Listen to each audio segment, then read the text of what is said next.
से न केवल रीजनल कनेक्टिविटी को बढ़ावा मिलेगा, बल्कि दोनों देशों के बीच व्यापार और वाणिज्य भी सुगम हो जाएगा। देखिए ये रिपोर्ट।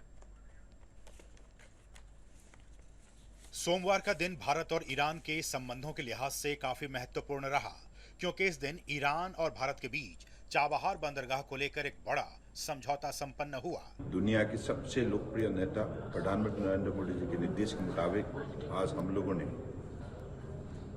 हमारे चाबहार पोर्ट की लॉन्ग टर्म कॉन्ट्रैक्ट में आज हम लोगों ने दस्तखत की है। और ये बहुत साल से बातचीत चल रहे थे।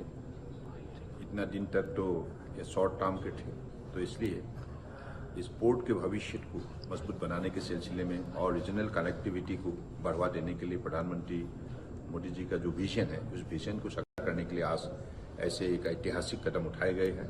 इस समझौते को लेकर भारत के बंदरगाह और नौवहन मंत्री सर्बानंद सोनोवाल सोमवार को तेहरान पहुंचे और वहां ईरान के अपने समकक्ष मंत्री के साथ एक विशेष बैठक की।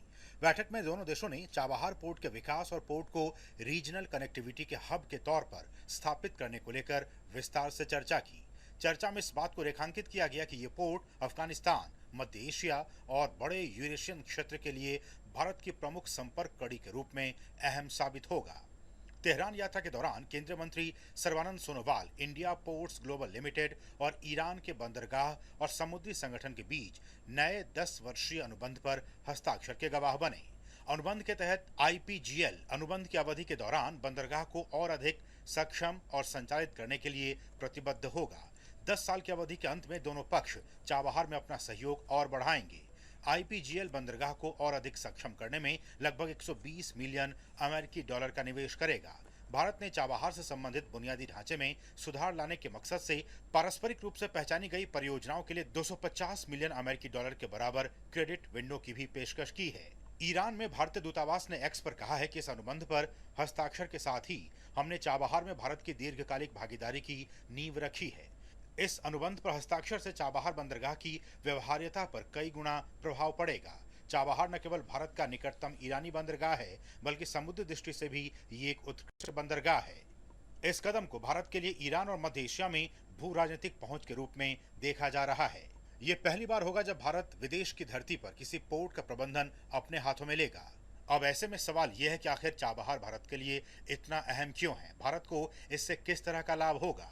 दरअसल दोनों देशों के बीच इस समझौते से बड़े क्षेत्रीय प्रभाव पड़ेंगे। इससे साउथ एशिया से सेंट्रल एशिया के बीच ईरान के रास्ते एक नया ट्रेड रूट खुल जाएगा। चाबहार बंदरगाह को अफगानिस्तान, मध्य एशिया और बड़े यूरेशियन क्षेत्र के लिए भारत की प्रमुख संपर्क कड़ी के रूप में देखा जा रहा है। इससे भारत को पाकिस्तान के ग्वादर बंदरगाह के साथ साथ चीन की बेल्ट एंड रोड इनिशिएटिव को भी काउंटर करने में मदद मिलेगी। चाबहार को अंतर्राष्ट्रीय उत्तर दक्षिण परिवहन गलियारे से जोड़ने की योजना है, जो भारत को ईरान के माध्यम से रूस से जोड़ता है। ये बंदरगाह भारत को अफगानिस्तान और अंततः मध्य एशिया तक पहुंचने के लिए पाकिस्तान को बाईपास करने में सक्षम बनाएगा। चाबहार की वजह से पाकिस्तान के ग्वादर और कराची पोर्ट की अहमियत कम हो जाएगी। ग्वादर पोर्ट में चीन का निवेश है, ऐसे में पाकिस्तान के साथ साथ चीन को भी इससे गहरा झटका लगेगा। इतना ही नहीं, भारत ने ईरान में 213 किलोमीटर लंबी जारांस दिलाराम सड़क का काम भी पूरा कर लिया है। ये सड़क अफगानिस्तान के निमरोज प्रांत से निकलती है। चाबहार बंदरगाह ईरान के सिस्तान प्रांत में पड़ता है। ये कई देशों के लिए व्यापार के प्रमुख केंद्र है, साथ ही ओमान और फारस की खाड़ी के भी करीब है। साल 2016 में प्रधानमंत्री नरेंद्र मोदी की ईरान यात्रा के दौरान चाबहार बंदरगाह को विकसित किए जाने को लेकर समझौता हुआ था। ऐसे में उम्मीद की जानी चाहिए कि इस समझौते से दोनों देशों के आपसी संबंध और भी मजबूत होंगे।